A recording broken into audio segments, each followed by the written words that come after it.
1,000 metres, red light is on. Set, ready to break. Okay, the last horse has moved up right. The starter holds them there. Gates open, they're racing. Fabagino flew out and so did Rebel King. Belter commenced very quickly, but she's going to lead them and lead them easily.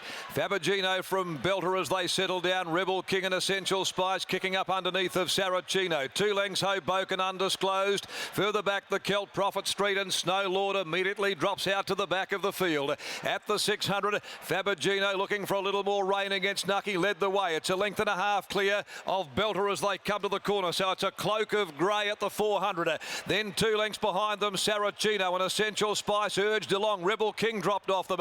Undisclosed back on the inside, but now Nucky works her through her gears and Fabagino shot away by 4 lengths to Belter and Essential Spice. He had a sustained look over the right shoulder on the Liverpool grey. She's well clear past the 100. It's Fabagino racing away with a Summer Scorcher. Another dynamic victory. She won it by 3.5. Either Belter or Essential Spice for second. Prophet Street's run on to grab fourth. Saracino next home from last, Snow Lord. Then Undisclosed, Hoboken. Well back in the field, the Celt. And trailing them home last is Rebel King. Ab Fab is back with a vengeance. Fabagino, the majestic daughter of Machino, makes it win number 7 out of 10 with a control performance. Led easily, led on her ear.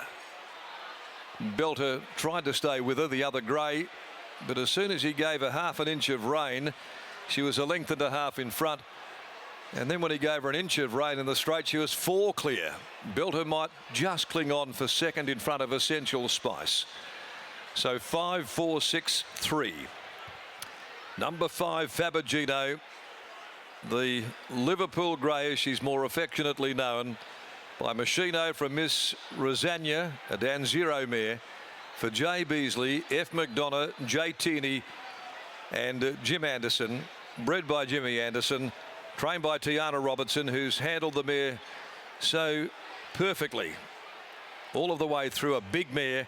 And Peter Nucky, well, he's got this record on her that is certainly one that he would look back on with great fondness in time to come. A record that she continues to build. It was 3 3/4 on the bridle with a nose second and third. 57.31 she ran and she was coasting. Home in 33.56. Back. She's back literally bigger, better than ever. Fabagino first. Second placing Belter by Denman from Twain for Wally Daly, prepared by Sean Casey, handled by Stephen Parnham.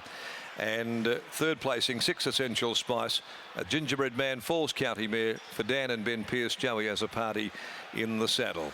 5, 4, 6 and 3, and it was a cakewalk. Race 8, the Tab Touch Perth Cup. The feature today, Group 2, 2,400 metres at 5 o'clock. No changes to report, as Brittany Taylor joins us downstairs, and no doubt with a very, very proud trainer, Tiana Robertson, who has certainly handled her with kid gloves. Has she ever, and what a phenomenal job she has done with this horse. Tiana, I know what she means to you. She's your best equine friend. How do you feel right now? Oh, it's fantastic. The owners come out today to watch her, so it's good for them. It's good for Pete. His first day back riding. He's put a lot of effort into this horse, so it's good for everyone. How do you handle the pressure of having a horse like this?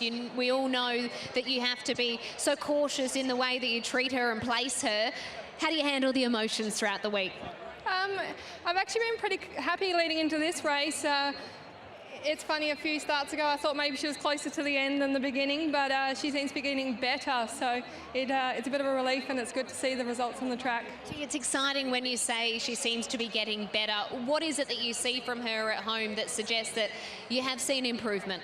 She's just such a big horse. We've given her as much time as we can to mature, and we're just starting to see the rewards now. Like she's just grown into herself. She's got a good constitution in the stables now. She's always been a bit of a finicky eater, and it shows with the condition that she's held coming into this race, which is fantastic to see.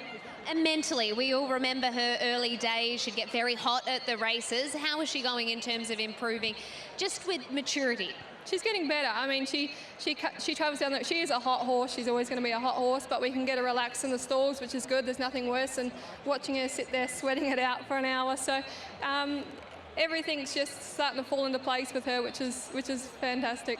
Back in October, you earmarked this race as the next target. Where do you look to next for another target for her? I'll just see how she pulls up. We'll talk to the owners. There's obviously not much here for her until next Ascot season. So if she does a trip, whether it's with me or with someone else, but we'll just get through this run and we'll have to work out a plan.